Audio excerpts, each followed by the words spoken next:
ভালো ল্যাংচা মানে আমাদের শক্তিগড়ের কথা মনে পড়ে। আর এই ল্যাংচার একটা গল্প আছে। ল্যাংচার নাম কেন ল্যাংচা হলো, প্রথম কবে তৈরি হয়েছিল সেই গল্পই আজকে আমি বলবো। নদিয়া জেলার কৃষ্ণনগরের কৃষ্ণচন্দ্র রায়ের কন্যার সঙ্গে বর্ধমান জেলার রাজার পুত্রের বিবাহ হয়। বিয়ের কিছু বছর পর রাজকন্যা অন্তঃসত্ত্বা হলে কৃষ্ণচন্দ্র তাকে কৃষ্ণনগরে নিয়ে আসেন। আর কিছুদিন পর থেকে রাজকন্যার কিছুই খেতে ভালো লাগতো না। কোনো ডাক্তারই সেই না খাওয়া রোগ সারাতেই পারছিল না।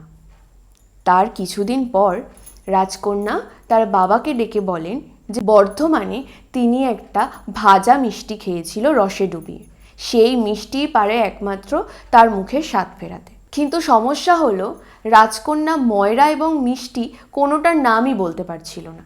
শুধু সে এইটুকুই বলেছিল যে মিষ্টিটা যিনি বানিয়েছিলেন সেই ময়রার একটি পা খোঁড়া ছিল, এবং রাজা কৃষ্ণচন্দ্র তার লোক পাঠিয়ে বর্ধমান থেকে সেই ময়রাকে খুঁজে নিয়ে আসে, এবং ময়রা এসে রাজকন্যার জন্য সেই মিষ্টি তৈরি করেন, এবং এই মিষ্টি খেয়ে রাজকন্যার মুখের স্বাদ ফেরে। তারপর থেকে এই মিষ্টির কথা সব জায়গায় ছড়িয়ে পড়লো।